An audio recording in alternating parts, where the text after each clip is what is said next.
Hey, welcome. So glad you're jumping online to join us. I'm Dan. I'm one of the pastors here at the Norton campus of Grace Church, and I'm glad that you're taking the time to spend a little time with us this weekend. If we've never met, we'd love to meet you. You can shoot us an email, maybe come by and see us. We have services normally at 8 o'clock, 9:30, 11 o'clock, and then at 5:30 on Sunday nights here in our building on Cleveland-Massillon Road. But for this week, and for next week, we're having our parking lot redone, and so we're in the Norton High School at 9 o'clock and 11 o'clock. Two services this Sunday, the 25th, and then first Sunday of September, we'll be in Norton High School. So if you don't got anything going on, and come on out and join us. We'd love to meet you. I'd love to hang out with you. It's very appropriate. You know, we're in the school at the beginning of school, so a lot of schools have started this week. Maybe your school started this week. I know that when we go into the high school, for some people it's going to bring back sweet memories of their days in school. Other people it's going to bring back nightmares. But why I think it's appropriate is we're in this series called We. And we're kind of unwrapping the values of Grace Church. Like, what is it that's the heartbeat? What pumps the blood through what we do here? And we said that this series will explain why we do what we do, why we don't do other things that we don't do. And then it becomes this, not just explanation, but it becomes an examination. What I mean by that is we can kind of lean in and say, how are we doing? Like, how are we doing collectively? How are we doing individually? And so we've already looked at some of these values, and if you didn't get a chance to follow along with the last 2 weeks, I encourage you to get online and check that out. But this week, when we're in the high school, it seems very appropriate that we are fully committed to kids and students. This is one of our values. We are fully committed to kids and students. And then it says this: we unapologetically devote major resources and energy towards shaping a God-centered worldview, look at this, during a person's prime developmental years. This is one of our values, fully committed to kids and students. And we want to be committed to devoting energy, resources to helping them get a hold of who God is, the good news of the gospel during their prime developmental years. What is their prime developmental years, you might be asking? Well, according to Barna Research Group, a person's worldview, their moral foundation, their ideas about God that result in priorities and habits, listen to this, is formed between 15 months and 13 years old. A more recent study by Gray Matter Research and Infinity Concepts says that a little over 70% of Christians come to faith before they're 18. Seems to me that's their prime developmental years, that their worldview is being shaped between the age of 15 months and 13 years old. And the majority of people who become followers of Christ do so before age 18. So that's why we don't apologize for devoting major resources during their developmental years to help them get a hold of who God is. If you're a parent, you already know this. Kids cost a lot of money. In fact, the U.S. labor statistics say this, that it costs from the time a kid is born to the time they are 18, it costs a family about $312,000 that is invested in that child. That doesn't include college expenses, by the way. Yeah, this is why here at Grace, so you as a parent know that you invest money. When you have a child, it's going to cost you money. It's going to be an investment of money. We know that here too. And so that's why we devote resources. About a quarter of our budget goes to kids and students, the next generation. A healthy portion of our vision funds goes towards next generation. We send kids to camps, scholarship them to conferences. We have all kinds of opportunities for them to serve. We have a 360 internship where our high school students become interns for the summer. We devote major resources. But some of you know it's not just resources. It's energy, and it takes a whole village to raise a child. And I think there's some truth to that, right? There's some truth to that it takes a whole bunch of people. You parents out there, you are the primary spiritual coaches in your kid's life. You are. Yeah. No one else is, no one else tap us. You are.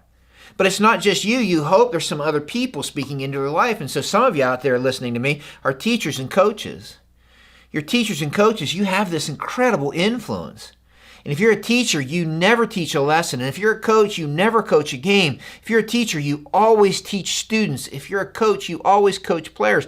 And I tell my daughter, who's a teacher in Indiana, that she's changing the world one student at a time. Some of you coaches are changing the world one player at a time.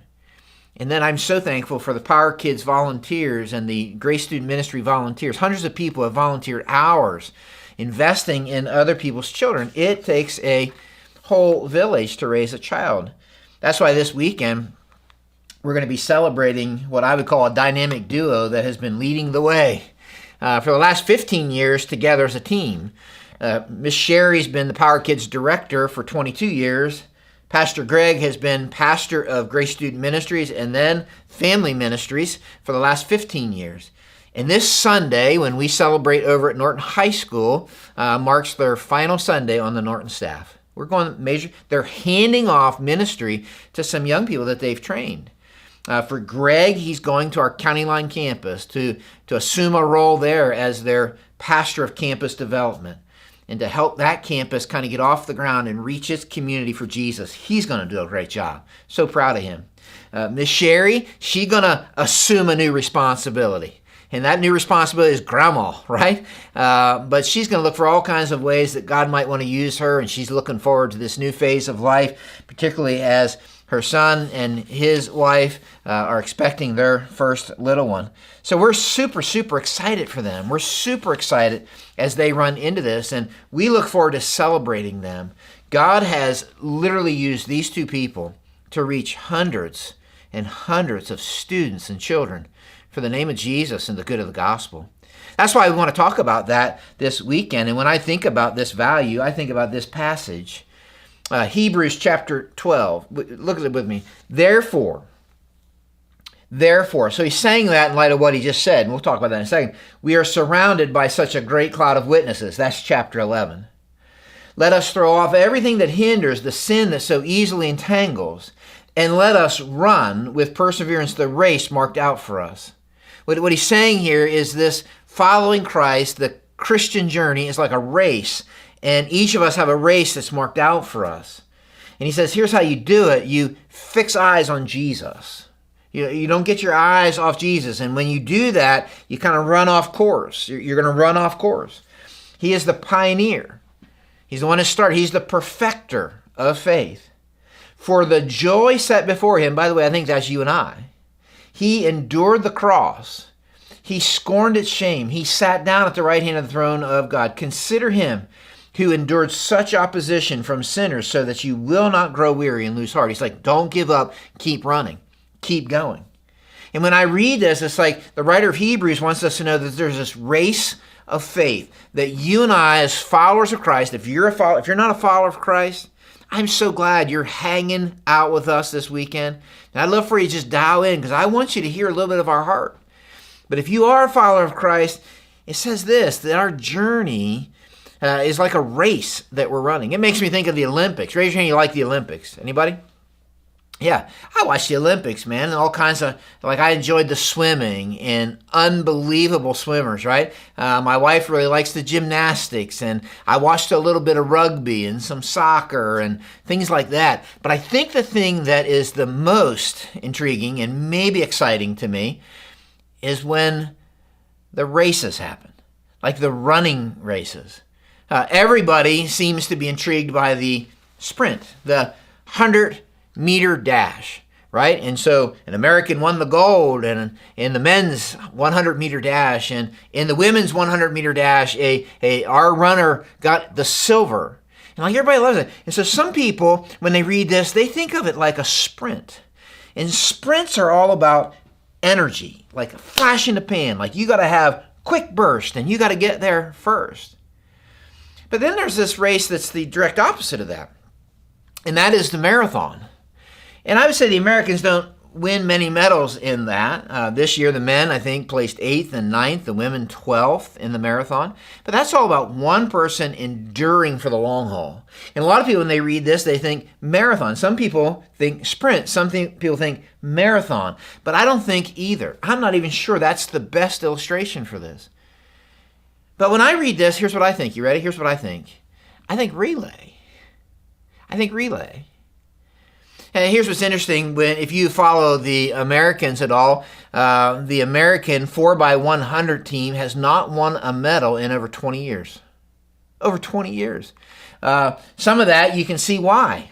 In Tokyo, we had some of the fastest men in the world, and yet we didn't finish because we couldn't figure out how to hand off the baton. This year, there was a lot of eagerness when the very same thing happened.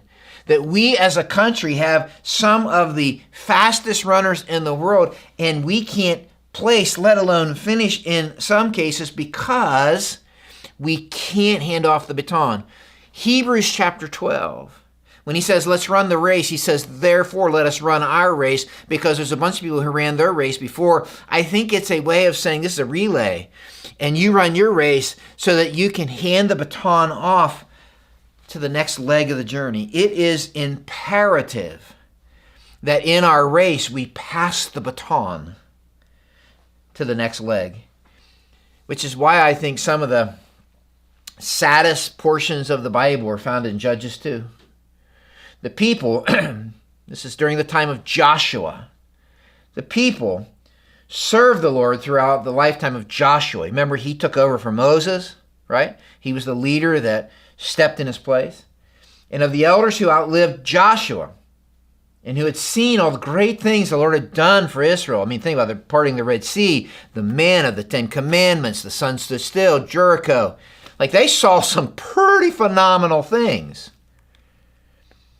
Then Joshua, the servant of the Lord, died at the age of 110. And they buried him in the land of his inheritance. Look at this. After that whole generation had been gathered to their ancestors, another generation grew up who knew neither the Lord nor what he had done for Israel. Do you see it? This passage, if you write in your Bibles, they failed to pass the baton. A whole generation failed to pass the baton of faith. They didn't know the stories of how God delivered them out of Egypt. They didn't know the stories of the Red Sea. They didn't know the story of how the sun stood still, the manna was provided. They didn't know the stories. They failed to leave a lasting impression. They failed to make a legacy investment in the next generation. They failed to make a connection that inspired the next generation with the God that had delivered them. They failed to make the baton exchange. We must not fail the baton exchange. We must not. In our race, as we run our race, our success will best be measured by our succession. The quality of how we're running as followers of Christ, as a church, will best be measured not today, but 10 years from today. A lot of things can happen in 10 years' time. In 10 years' time, I'm going to be 68 years old. I'll be on the cusp of 70, right? Pastor Aiden will be 43. I have a picture of what that might look like. I don't know. Pastor Aiden, 43 years old. But here's the deal. Our success will best be measured by our succession. Here's what it means. If you're a kid listening to this and you're 6, you're going to be driving. If you're a teenager listening to this, you're going to be the uncool person in the minivan with hamburgers and french fries stuck under the seat. Some of us listening to this won't be here in 10 years. We cannot fail the baton exchange because our succession is what success is. So how will we pass the baton? How will we pass this baton? Well, Moses in the Old Testament becomes this great picture of this as he passed the baton to Joshua and his generation. And here's what he says. These are the commands, decrees, and laws the Lord your God directed me to teach you to observe in the land that you're crossing the Jordan to possess, so that you, not just you, pass the baton. Your children, not just your children, and their children pass the baton. After them may what? Fear the Lord. May have a big picture of who God is. May realize how big and how awesome God is, as long as you live by keeping all his decrees and commands that I give you. Then he says a little further down, Hear, O Israel, the Lord our God, the Lord is one. I want you to so impress this on their heart that they realize there is one God. Love the Lord your God with all your heart, with all your soul, with all your strength. These commands that I give you today are to be on your hearts. They got to start on your heart and then impress them on the hearts of your children. Talk about them when you sit, when you walk, along the road, when you lie down, when you get up. Tie them as symbols on your hands. Bind them on your foreheads. It's like, I want you to go over, like, just make this a big deal. Write them on the door frames of your houses and on your gates. How will we pass the baton? 4 things today. First is this. We are going to pass it if we impress on them who God is. The way for you and I to pass the baton is to make a lasting impression on the next generation, listen close, with who God is. With who God is. Not simply trying to modify their behaviors to follow the rules of the Bible. Did you see that? He says, I want you to keep these commands, listen to what I'm saying, so that you might be impressed with who I am. Fear the Lord your God. So the deal is this, we're at the risk of losing the wonder of God when our Christianity simply becomes about rules. If our Christianity simply becomes about rules that we follow versus a relationship we have with the God of the universe, we're going to risk losing the wonder of the God that we're seeking to impress their heart with. Listen, we cannot afford to pass on to the next generation a religion with a God who is small, who is manageable, who is sterile, who's a bit weak, and maybe even seems to them pathetic. So I love this passage in Psalm 78. We will not hide from their descendants. We will tell the next generation, look at this, the praiseworthy deeds of the Lord. Got to do it. His power, the wonders he has done. He decreed statutes for Jacob and established the law in Israel, which he commanded our ancestors to teach their children, so the next generation would know them, and even the children yet to be born. You realize that what we're doing today is impacting kids that haven't even been born yet. And they, in turn, would tell their children, pass the baton. Then they would put their trust in God and would not forget his deeds, but would keep his commands. He said, I want you to impress on them who God is. Well, how do I do that? I got to answer several questions.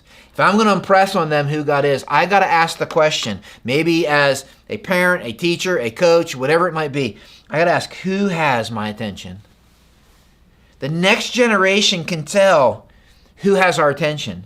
You can tell the people in your life that matter by whether or not when they speak, you listen and respond. You can tell the people in your life that matter, right?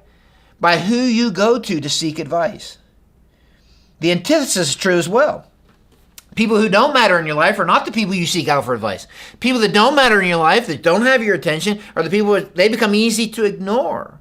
And see, here's the deal, ready? The next generation is watching to see if God has our attention, if we're willing and ready to respond, if he's where we run first for advice. You see how that works? The next generation is watching to see who has our attention, who we listen to, who we respond to, who we seek for advice, and namely if God is our primary source of wisdom. They're watching to see if we are a cut and paste generation. You know what I mean by that? If we're a cut and paste generation that simply listens to advice that we agree with from God and ignores the rest. You see, they're looking who has your attention. How about this? Who captures your wonder? You ever realize that the idea of wonder is caught more than taught? You know what I mean by that? Like, you ever been somewhere and somebody starts just looking up in the sky and they just keep staring? Like the eclipse, right? Remember that? Well, what do people naturally do? What do people naturally do? Well, they naturally what is it that's leaving your mouth open that's got you staring, stopping in your tracks? And all of a sudden they begin staring at what you're staring at. If you and I want to make an impression, we need to allow them to catch us wondering and being mesmerized with God. Being mesmerized with God. Show them.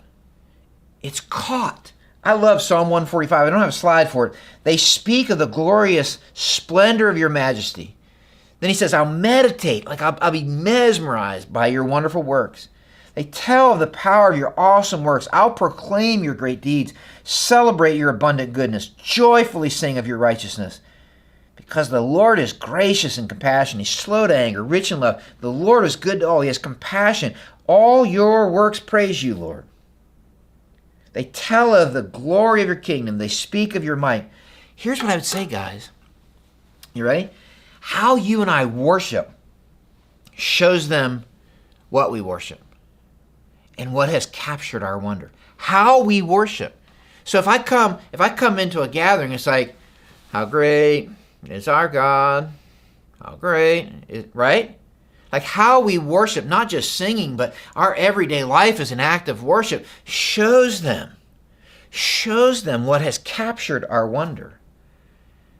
I remember going to my first Indiana Hoosiers basketball game, and some of you will recognize his name. Bobby Knight was his name, and I remember I was sitting there. I think my nephew was with me, and my brother, and all of a sudden, it's getting almost game time, and he waited till the last possible moment to come out, and when he came out, the place lost it. Everybody stood, they're cheering, they're shouting. It's like, boom! It was like surreal. And he just walked across the center of the court. And I think to myself, if a whole arena full of people would stand and clap for this man who was a coach that had a lot of wins at IU, didn't end real well, right?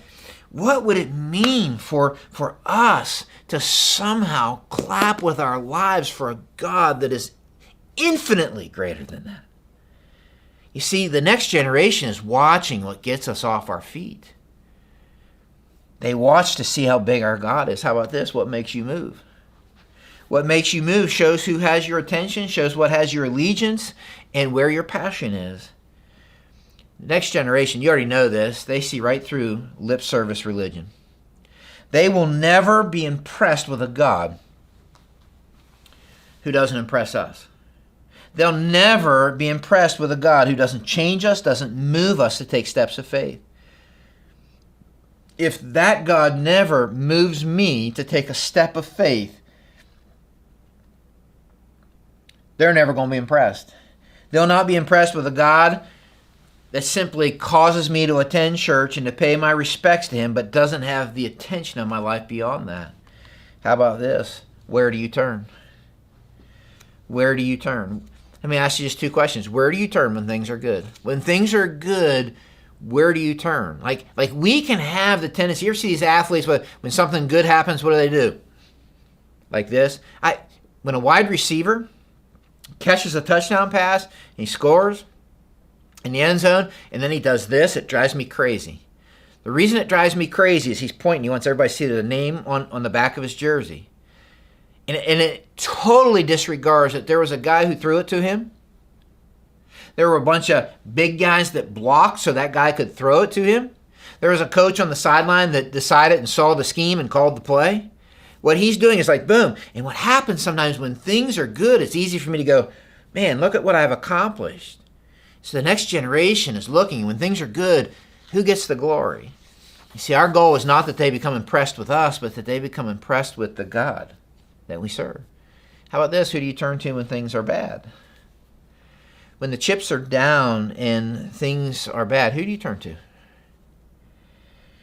How about this? What's your story?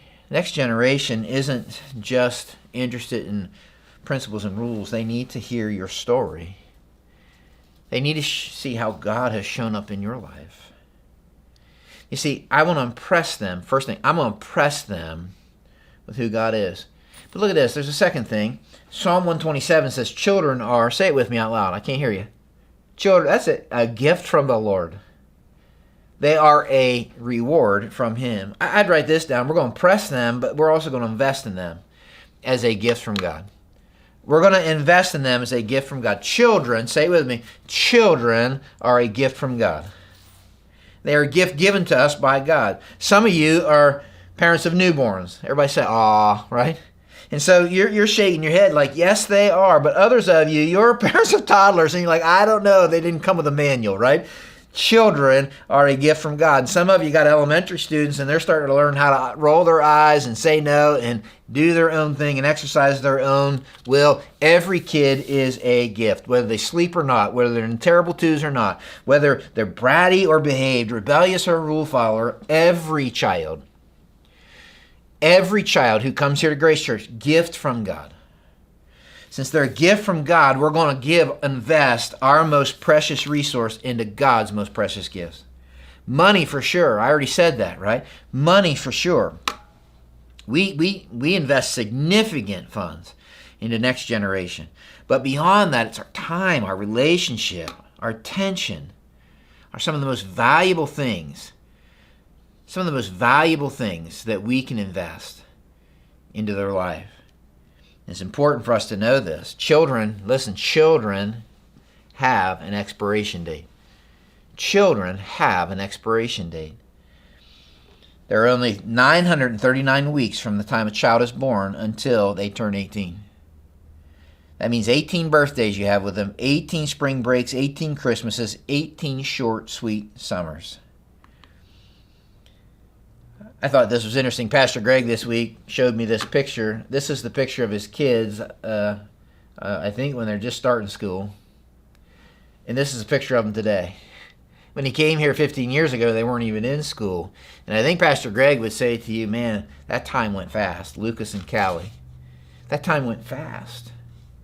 You see, the fact of the matter is, Psalm 90, Moses wrote this psalm, teach us to number our days that we may gain a heart of wisdom.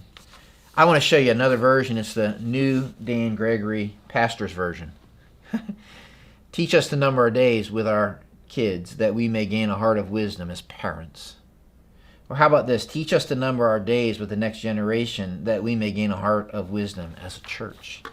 You see, they have an expiration date, and when you and I count our days, we end up making our days count. There's something else, and I think it's this, and I want to just talk to you about this. We're going to impress them with who God is. We're going to invest in them as a gift from God, and we're going to invite them to participate right now.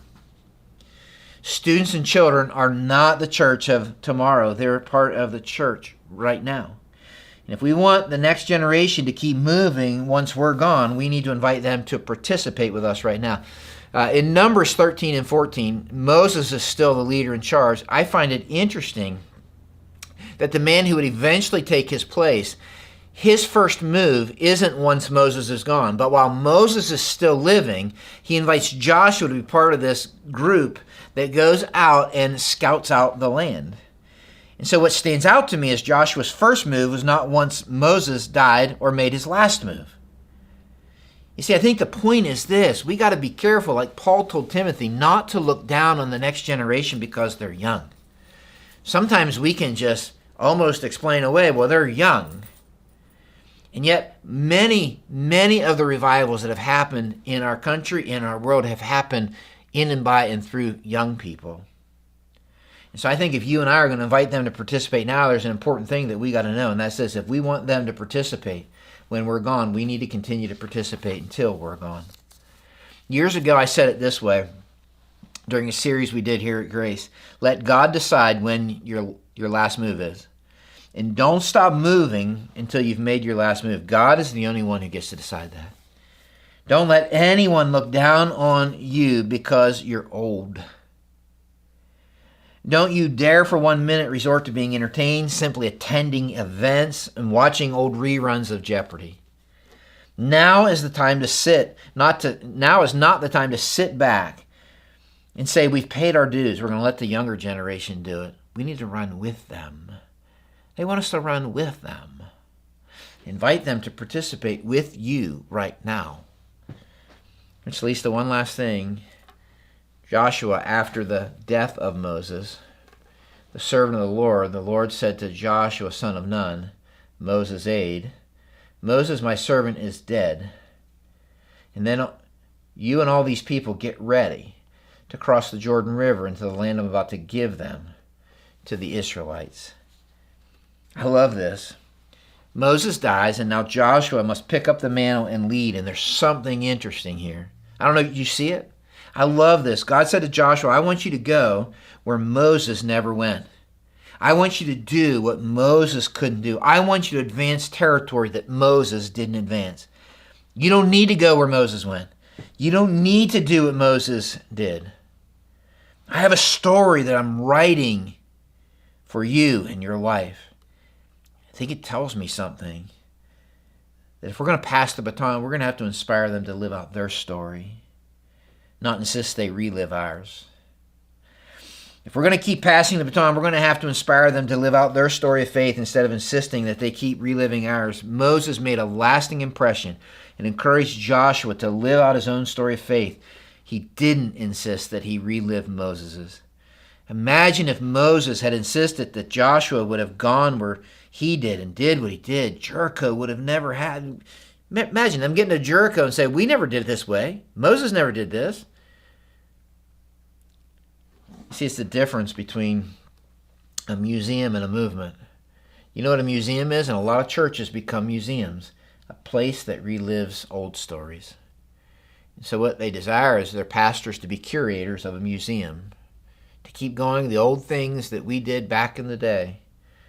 We here at Grace Church want to be a movement of people who are living out their stories and encouraging the next generation to live out their story, a faith to run their race. If I insist they keep reliving mine, that they're impressed with what we did back in the good old day, we're going to have a museum. But if we inspire them to live out their story, we might inspire a movement.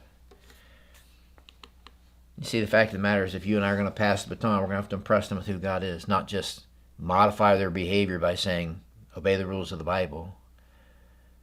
But somehow my life response is worship, because I'm blown away with a God who's so big and so loving and so gracious that he sent Jesus to die in my place.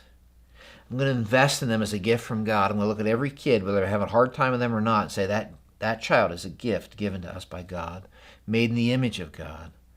So I'm going to invest in them. Money for sure, but time and energy. For some of you, what that might mean is maybe that's you getting involved in coaching. Maybe that's you getting involved in different things in the church that invest in the next generation.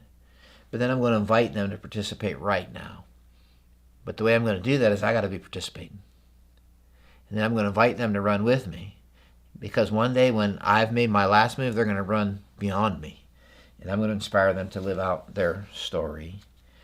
You see, which is exactly why this weekend over at Norton High School, we are going to give a gift to each of the students and children there. And it's simply a little thing they're going to put on their book bags for the school year. It says, pass it on. And we literally are going to pray over the kids as they run into the school year, that God would use them in ways that are beyond their imagination to bring glory to God for the good of the gospel. We value kids and students. We're fully committed to kids and students. And we're unapologetic about devoting major resources and major energy toward helping them shape a God worldview in their prime developmental years. I hope you would join us in that. Some of you are watching this, and maybe nobody ever invested in you, and I'm so sorry about that. And some of you are watching this, and maybe maybe nobody ever came alongside of you in your prime developmental years, and I'm so sorry about that.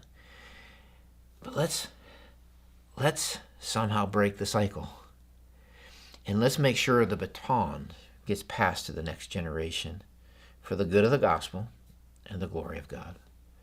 God, I pray for teachers watching this, for coaches watching this, that they would see that they get to invest in players and students, that parents would embrace their role as primary spiritual coaches.